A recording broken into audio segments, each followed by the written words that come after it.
Așa, ne-am pornit să ducem capcanele în pomi. Și prima întrebare care apare: unde instalăm capcanele? Uite, vă fac așa un cerc să vă arăt cum arată împrejurimea. Uite, suntem aici, e drumul, mai sunt niște pomi mai mari în jurul drumului, ca pe lângă drum. Acolo este o alee așa de nuci, dar nu prea înalți. Uite aici, avem două puncte pe vale. Cum v-am spus, pe vale, uite, de-a lungul stâlpilor este perfect. Uite, avem aici o salcie foarte mare, e vânt cam, dar este lângă drum și vă dați seama că nu le vom putea masca prea bine.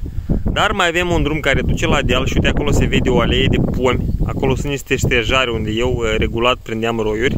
Uite, îl vedeți, este evidențiat pe fon.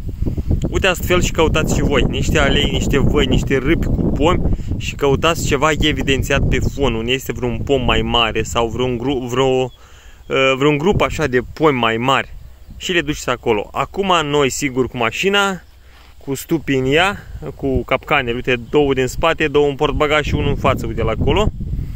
Ne îndreptăm spre alei. Aici las două, tot timpul las două, că este o locație foarte bună. Uite ce vale avem încolo în vale.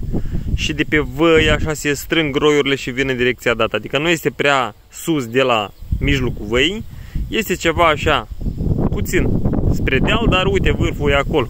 Nu contează, văile nu sunt mari, chiar și acolo să fost arburi, le găsea și acolo. Ok, pornim, ne ducem spre locație. Așa, am ajuns aici. Uite așa un arbore unde am mai pus capcane. Uite, acolo sus le puneam. E cam vânt azi, e bine, deoarece nu este prea cald. În acest arbore eu am mai pus și în alți ani. Am prins roiuri, este cam vânt azi, dar este bine, pentru că când este răcoare nu ne sufocăm. Când aducem capcanele, că sunt grele și umblăm prin pădure, de multe ori le aduceam pe căldură mare și mă sufocam, era greu. Azi este vânt, dar ne deranjează puțin, în schimb este răcoare și bine. Plus, albinele azi nu vor prea zbura, salcâmul a început, familiile sunt dezvoltate bine. Pentru apicultori nu este o noutate bună ca și pentru mine, adică albinele nu vor lucra intensiv la salcâm. În schimb, pentru cei care prind roiuri este o noutate bună. Când nu lucrează albina și este mult în stup, ea caută să roiască. Ok, haideți să vă arăt ce trebuie să aveți cu voi. Uite așa, trebuie să aveți un clește, sârmă și o cura cu care să le ridicați, sigur. Le iau curaua de la mașină cu care tractez.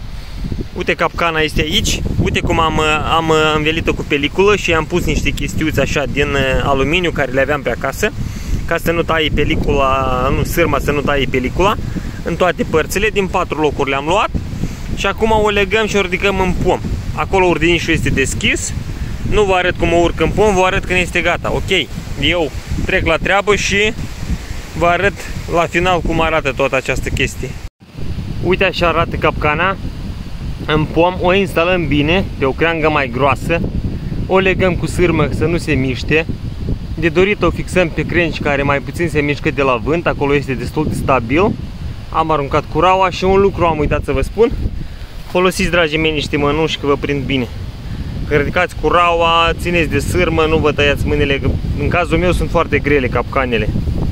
Deci este nevoie. Deja le verificăm, cred că la o săptămână.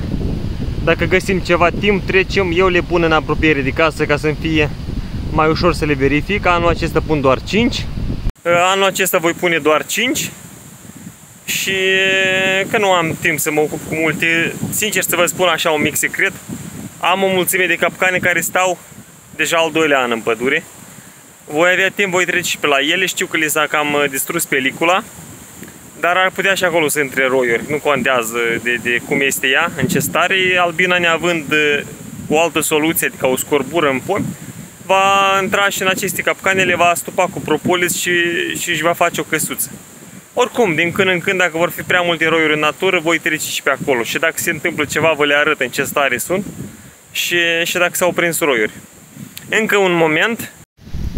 Când instalați capcana, vă străduiți să fie cu fața la soare, în primul rând de la răsărit, sau pe parcursul zilei soarele să nimerească în capcană, cum vedeți, cu fața este spre soare, ca să se încălzească propolisul și să înceapă a emena miros. Plus lăsați așa, verificați să fie o fereastră așa între pomi în pădure, pe unde ar putea să intre roiul. Roiul intră și în pădurea deasă, dar de dorit să fie, uite, în felul dat, o intrare spre capcană. O intrare spre capcană un acces ușor pentru albini. Atunci șansele sunt sigur că mai mari. Gata băieți, nu vă arăt toate capcanele cum le pun, mai am 4. Una o duc acum și mai în vale aici, din această alee la fel, pentru că este o alee frumoasă și este unică după felul ei din zonă. Aici în 2019 am luat, dacă nu mă greșesc, 4 roi, adică am prins în 2 capcane, că aveam doar 2 câte un roi, după care le-am adus din nou și am mai prins câte un roi, adică 4 roi în 2 capcane. Deci eu cred că și anul ăsta aici minim 2 roi pot să iau. Vedem, sperăm că apicultorii din zonă mai sunt și nu au plecat, nu s-au lăsat de apicultură. Oricum, albinele zboară și până la 5 km de la locul lor, adică unde locuiau până în prezent. Deci nu ne stresăm tare, ele găsesc. Neavând unii, aleea aceasta bate la ochi și este evidențiată pe fond, cum v-am arătat la început. Căutați astfel de locuri.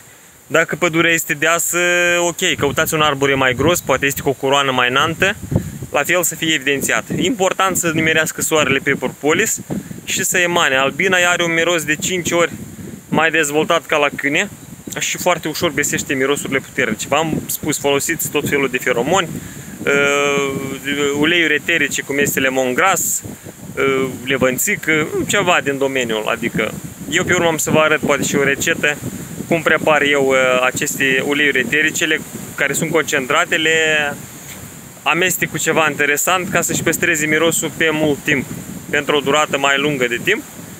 Am sirop din anii trecuți, care până în prezent este de o calitate bună, nu s-a stricat. Vă arăt eu. Mă strădui să fac în curând un video unde să vă prezint acest lucru. Bine, mă doresc albină sănătoasă și multă miere în stupi.